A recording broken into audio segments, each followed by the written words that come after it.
അധികാരത്തിന്റെ ഹുങ്കും രാഷ്ട്രീയ സ്വാധീനവും സാധാരണക്കാരന്റെ നീതി നിഷേധിക്കപ്പെടാൻ കാരണമാകുന്നു എന്നത് തർക്കമില്ലാത്ത കാര്യമാണ്. പോലീസുകാർ സാധാരണക്കാരെ ആക്രമിക്കുന്നത് ഇന്നും ഇന്നലെയും തുടങ്ങിയതല്ല. പിടിപാടുള്ളവർക്ക് പോലീസിനെ പേടിക്കാതെ ജീവിക്കാനാവും. നമ്മളെപ്പോലുള്ളവർ എന്നും ഇരകളും ഒറ്റപ്പെട്ട കേസുകളും മാത്രമാണ്.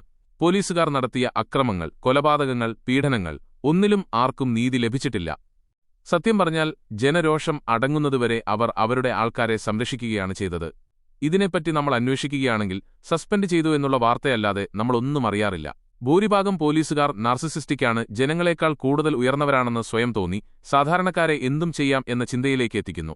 മുഖ്യനോട് പോലീസ് മർദ്ദനത്തെ തുടർന്ന് ചോദിച്ചാൽ പറയും, അത് ഒരു ഒറ്റപ്പെട്ട സംഭവമാണെന്ന്. അങ്ങനെ എണ്ണിയാൽ ഒടുങ്ങാത്ത ഒറ്റപ്പെട്ട സംഭവങ്ങൾ. നാളെ ഞാനും നീയും ഒരു ഒറ്റപ്പെട്ട സംഭവം മാത്രമാണ്. Custodial deaths. കൃത്യമായ ഔദ്യോഗിക കണക്കുകൾ ഓരോ വർഷവും നാഷണൽ ക്രൈം റെക്കോർഡ്സ് ബ്യൂറോയും NCRB സംസ്ഥാന ക്രൈം റെക്കോർഡ്സ് ബ്യൂറോയും പുറത്തുവിടാറുണ്ട്. ദേശീയ മനുഷ്യാവകാശ കമ്മീഷന്റെ NHRC റിപ്പോർട്ടുകൾ പ്രകാരം ഇന്ത്യയിലുടനീളം കസ്റ്റഡി മരണങ്ങൾ നടക്കുന്നുണ്ടെങ്കിലും കേരളത്തിൽ ഇത് താരതമ്യേന കുറവാണ്. 2024 നവംബറിൽ കൊല്ലം പരവൂർ സ്റ്റേഷനിൽ കസ്റ്റഡിയിലെടുത്ത ഒരാൾ മരിച്ച സംഭവം റിപ്പോർട്ട് ചെയ്യപ്പെട്ടിരുന്നു. 2026 ആദ്യ മാസങ്ങളിലെ കണക്കുകൾ പൂർണ്ണമായി പുറത്തുവന്നിട്ടില്ലെങ്കിലും കസ്റ്റഡി മർദ്ദനങ്ങൾ സംബന്ധിച്ച പരാതികൾ ഇപ്പോഴും ഉയർന്നുവരുന്നുണ്ട്. കേരളത്തിൽ കഴിഞ്ഞ 5 വർഷത്തിനിടയിൽ ശരാശരി 1 മുതൽ 3 വരെ കസ്റ്റഡി മരണങ്ങൾ ഓരോ വർഷവും റിപ്പോർട്ട് ചെയ്യപ്പെട്ടിട്ടുണ്ട്. ഇതിൽ ലോക്കപ്പിലെ ആത്മഹത്യകളും ശാരീരിക അസ്വാസ്ഥ്യം മൂലമുള്ള മരണങ്ങളും ഉൾപ്പെടും. കേരളത്തിലെ ലോക്കപ്പ് മരണങ്ങളിൽ പ്രതികളാകുന്ന പോലീസുകാർ സസ്പെൻഡ് ചെയ്യപ്പെടാറുണ്ടെങ്കിലും അവർ ശിക്ഷിക്കപ്പെടുന്ന കാര്യത്തിൽ വലിയ താമസമോ തിരിച്ചടികളോ ഉണ്ടാകാറുണ്ട്. അപൂർവമാണെങ്കിലും ചില കേസുകളിൽ പോലീസുകാർക്ക് കടുത്ത ശിക്ഷ ലഭിച്ചിട്ടുണ്ട്. ഉദയകുമാർ കേസ്, തിരുവനന്തപുരം. 2005 നടന്ന ഈ കേസിൽ 13 വർഷത്തെ നിയമപോരാട്ടത്തിന് ശേഷം 2018 വിധി വന്നത്. പ്രതികളായ 2 പോലീസുകാർക്ക് വധശിക്ഷ ലഭിച്ചു. കേരള പോലീസിന്റെ ചരിത്രത്തിൽ ആദ്യമായാണ് സർവീസിലുള്ള ഉദ്യോഗസ്ഥർക്ക് കൊലപാതകത്തിന് വധശിക്ഷ ലഭിക്കുന്നത്. മറ്റു പല കേസുകളിലും നടപടികൾ ഇപ്പോഴും തുടരുകയാണ്. നെടുങ്കണ്ടം രാജ്കുമാർ കേസ്, 2019. ഈ കേസിൽ പ്രതികളായ പോലീസുകാരെ സസ്പെൻഡ് ചെയ്യുകയും അറസ്റ്റ് ചെയ്യുകയും ചെയ്തിരുന്നു. നിലവിൽ ഈ കേസ് CBI ആണ് അന്വേഷിക്കുന്നത്.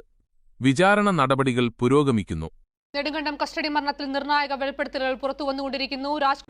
സ്ട്രെച്ചറിൽ കൊണ്ടുവരുമ്പം തീരെ വയ്യ, ഈ കാലൊക്കെ ഇങ്ങനെ തിരിഞ്ഞു കിടക്കുമായിരുന്നു. ഈ ആംബുലൻസിൽ 13 പേരാ കയറിയ. ഈ പുള്ളിയാണ് സ്ട്രെച്ചറിൽ കിടക്കേണ്ട ആളിനെ അവർ ചരിച്ചിരുത്തി ആ കാലൊക്കെ കുത്തി ഒടിച്ച്.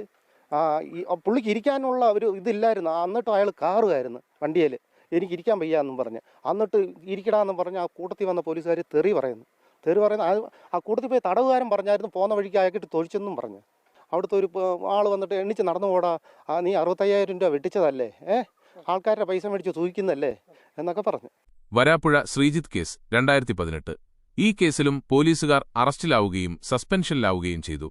എന്നാൽ പിന്നീട് പലരും സർവീസിൽ തിരിച്ചുകയറുകയും നിയമ നടപടികൾ കോടതികളിൽ നീണ്ടുപോവുകയും ചെയ്യുന്ന അവസ്ഥയുണ്ട്. സസ്പെൻഷൻ എന്നത് ഒരു താൽക്കാലിക നടപടി മാത്രമാണ്. അത് ഒരു ശിക്ഷയല്ല. സസ്പെൻഷൻ കഴിഞ്ഞ് കൃത്യമായ കാലയളവിനുള്ളിൽ പല ഉദ്യോഗസ്ഥരും സ്വാധീനമുപയോഗിച്ച് സർവീസിൽ തിരിച്ചുകയറുന്നു. കോടതി വിധി വരുന്നതുവരെ അവർക്ക് ജോലിയിൽ തുടരാനാകും.